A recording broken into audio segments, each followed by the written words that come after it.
Dear student, last 6 days என்கிட்ட நிறைய students கேட்ட கொஸ்டின், சார் நீட் 2025 சிலபஸ்ல என்ன சேஞ்சஸ் சார், நீட் 2025 சிலபஸோட அப்டேட் என்ன அப்படின்றது தான். So this is the right time to start preparation. உங்களுடைய ப்ரிப்பரேஷன்ல ஒரு ஃபயர் வேணும் இன்னையில இருந்து.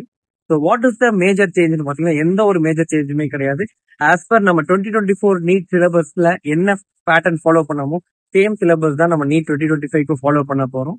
பட் ஒரு கான்ட்ரவர்சி லாஸ்ட் இயரே இருந்தது, அந்த இன்செக்ட் ஃப்ராக் அப்படின்னுட்டு நம்ம பயாலஜில ஸ்ட்ரக்சரல் ஆர்கனைசேஷன் பார்த்துருப்போம். ஸோ இந்த இயரும் சேம் கான்ட்ரவர்சி இருக்கு. பட் லாஸ்ட் இயர் 2024ல காக்ரோச் இருந்து ஒரு கொஸ்டின் கேட்டிருந்தாங்க. காக்ரோச்சும் படிச்சுக்கிறது ரெஸ்ட்டுக்கண்ணா. ஸோ ஃப்ராகும் படிச்சுக்கோங்க, காக்ரோச்சும் படிச்சுக்கோங்க. ஸோ இந்த ஒரு அப்டேட்டை எடுத்துக்கோங்க. ஸோ மற்றபடி ஒரு மேஜர் சேஞ்ச் எதுவுமே நம்மளுடைய நீட் 2025 சிலபஸ்லயும் இல்லை, பேட்டர்ன்லயும் இல்லை. ஸோ நெக்ஸ்ட் வீக் உங்களுக்கு last 4 months strategies for NEET 2025 நான் உங்களை மீட் பண்றேன். Till then thank you, bye by.